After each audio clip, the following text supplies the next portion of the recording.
Let's bring in great friend of the show, political journalist John Fund. John, thanks for coming on the program. Now, I want to talk to you about some of these polls which I'm seeing.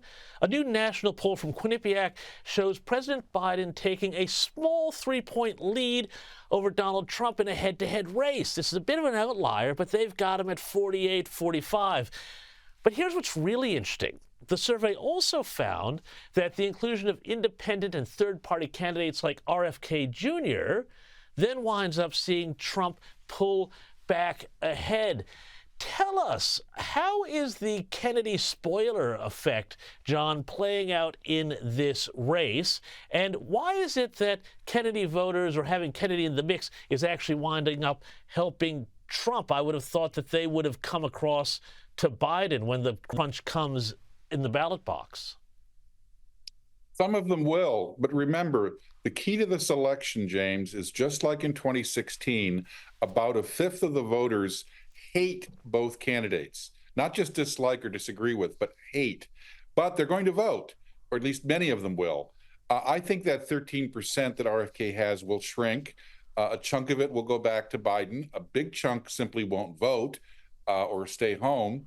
And second and lastly, Trump will retain a big chunk of that because remember, Kennedy's strength is his campaign against the establishment. That means the status quo, or in his case, he sometimes calls it the status quo. So while Kennedy does attract some anti-establishment voters, the Kennedy name is magic still with many Democrats, including minority Democrats.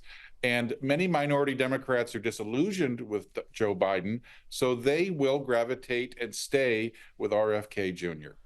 But how do you sort of pigeonhole RFK, or is that not possible? I mean, we were speaking before the program with the producers and saying, you know, on some things he's got some really hard left opinions, you know, on the environment and things like that. On other things, he's pretty hard to the right. How do you even begin to categorize him, or is this why he's an independent? Yes, but 30 years ago, we had a candidate who was a little similar to that, named Ross Perot. Yes. Now, he ended up getting 19% of the vote, but he was a mixture of interesting issues. He was pro-choice on abortion. He was very much opposed to the debt and deficits, and that united him with a lot of conservative Democrats and also a lot of conservative Republicans. So I think that the anti-establishment flavor of RFK Jr. is what explains his appeal, because both parties are in ill repute today.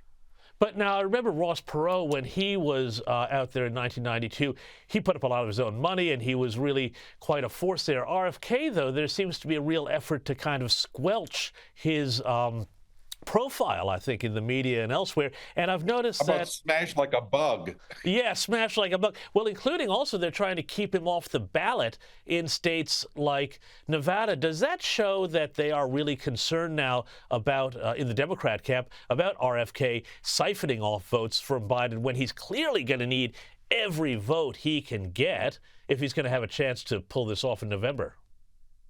You know, it is interesting. The Democratic theme this year is democracy is on the ballot. Yeah. And we have to save our democracy.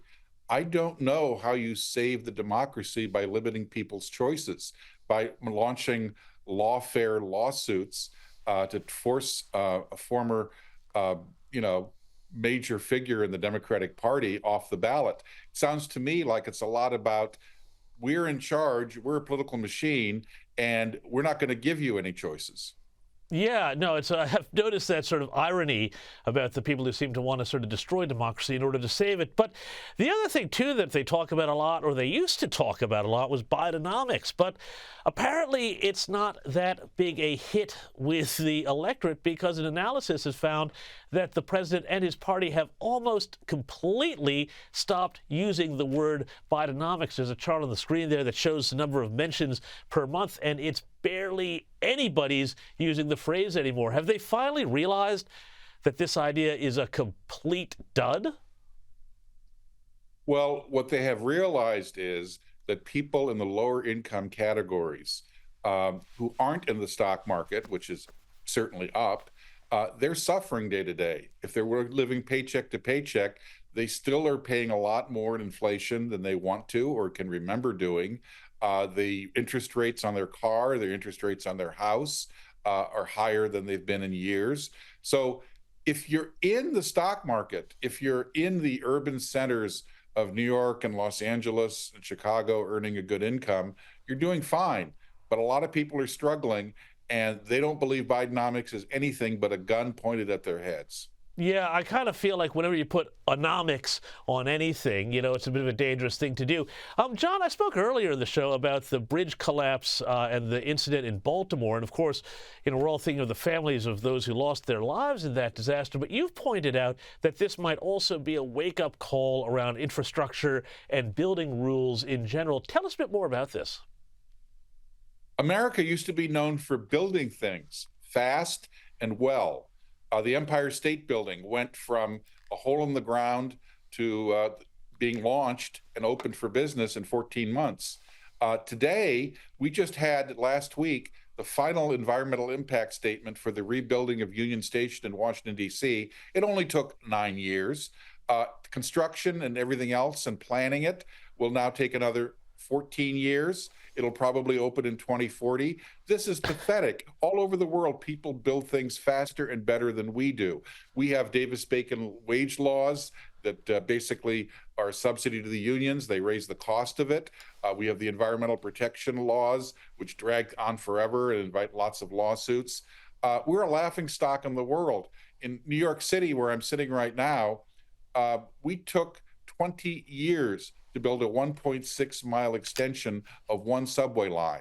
In Paris, they've already opened 3 lines in that period of time.